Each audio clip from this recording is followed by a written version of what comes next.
kung sino ang mamahalin nito. And can you believe? In love siya kay Fred. As in love na in love talaga siya. As in, feeling talaga niya na maaagaw niya sa akin yung fiancé. Kailan ba birthday mo? Parang gusto kasi kitang regaluhan eh. Ng salamin. Nang makita mo ang katotohanan ng mukha kang halimaw. Isang nakakadiring ilusyonadang halimaw. At hindi magkakagusto sa'yo si Fred. Ever.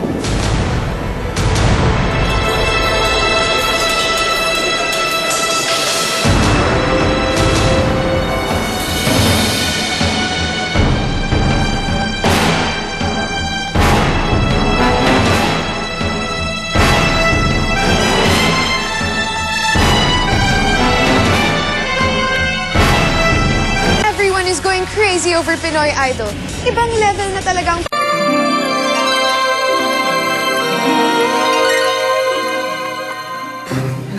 You know. Kaya mo yan, tol. Oo. Yan. Sige, laklak lang. Yan. Ayos. Lakas mo pala uminom, tol. Kaya mo pa ba? Ito ba? Oo. Ano? Pare, sige pa. Ha, lagay pa tayo. Tol, mukhang tinamaan ka na sa Sheila May na yun, ha? Kasi tagal na kitang kilala, eh. Ngayon ka lang namin na ayang uminom. Tol, kwento ka naman. Ano ba nangyari?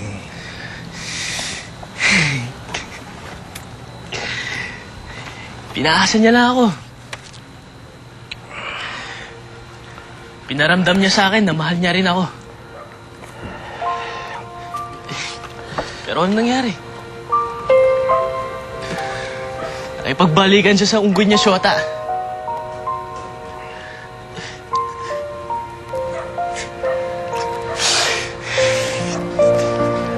Niloko niya lang ako.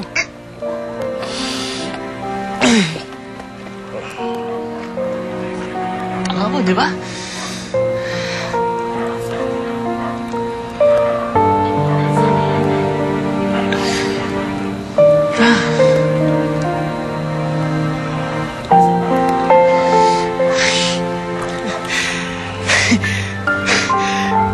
Palibhasa.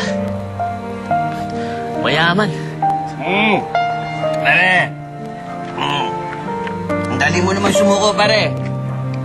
Ha? Malay mo. Kursyonada ka na nun. Yung babae yun. Madalas pumunta rito yun eh. Di ba, pare?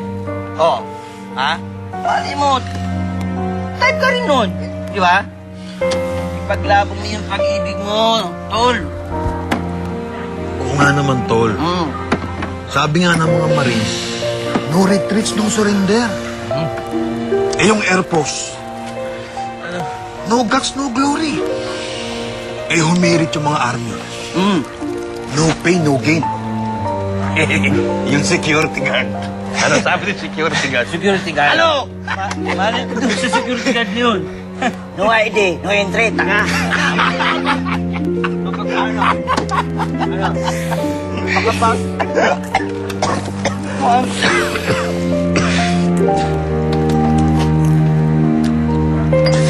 Siapa? Pau.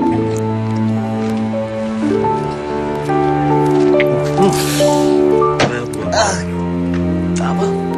Lagi. Pare. Wala na ako. Wala na ako.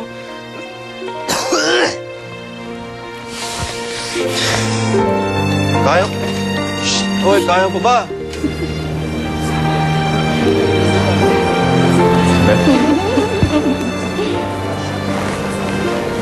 Anong ginagawa mo dito?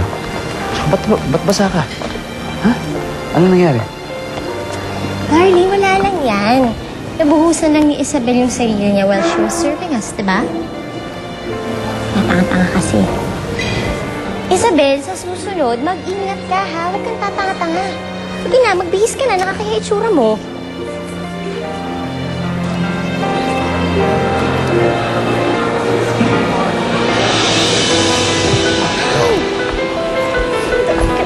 Basta mo! Ay, ano ba? ba kailangan pinapahiya mo si Isabel? Because I hate her. Because she's ugly. And because I can do whatever I want. Hindi siya ang pangit. Ikaw ang pangit. Pangit talaga ng ugali mo.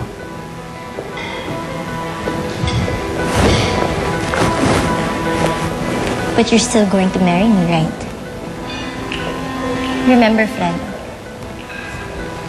you can't afford to offend me. Kung ayaw mo wala ang lahat ng kayamanan ng pamilya mo at makulong ang dad mo. This time, you have to play it my game. Now, let's just forget about this fight, okay? It's our engagement party. We have to look happy and in love, okay? So smile.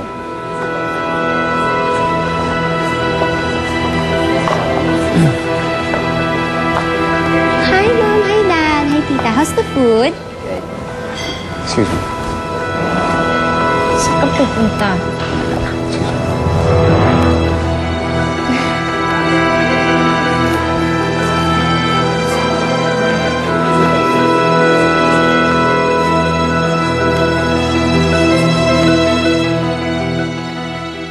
Magkanin na sa Chowking. Pangit ko. Isabel! Pangit ko. Isabel!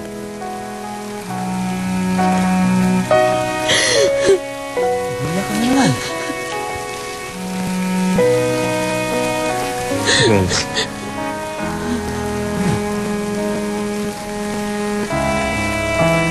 Itong Betty to.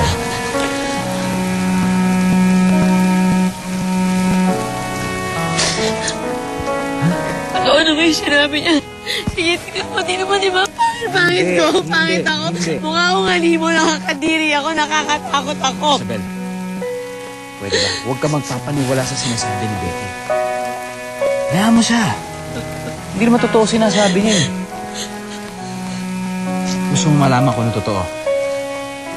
Gusto mo malaman kung ano totoo? Isabel. Ang totoo, kapag nakikita kita, hindi isang halimaw nakikita ko.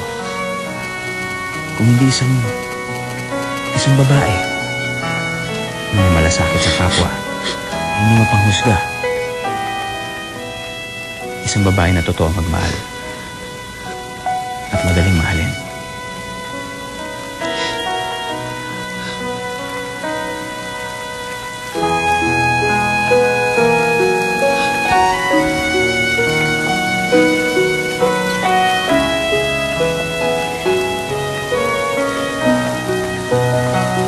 Alam mo ba na mahal kita? Simula na makita kita, minahal na kita. Buong buhay ko wala akong mamahalin kundi ikaw lang, Fredo. Ikaw lang.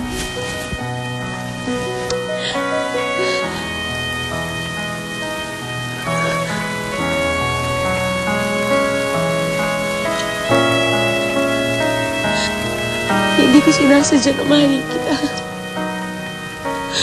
Alam ko hindi tayo bagay. Alam ko na magkaiba yung mundo nating dalawa. Pero ikaw pinilit yung puso ko. Pinipilit ko amutin ang mundo mo. Lahat pinaliwala ako, makasama lang kita. Tama man o mali, mahal na mahal kita. Kaya nung nalaman ko na ikakasal ka, nasaktan ako ng sobra-sobra dahil mahal na mahal kita.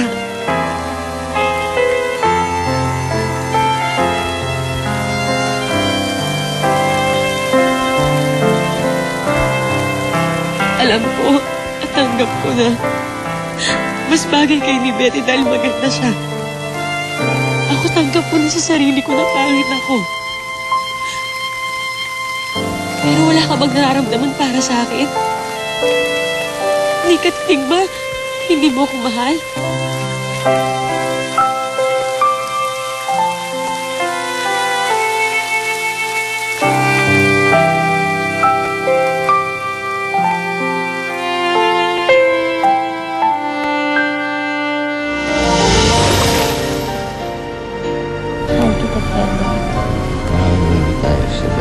Bakit parang wala ka nagana sana sa buhay, ah.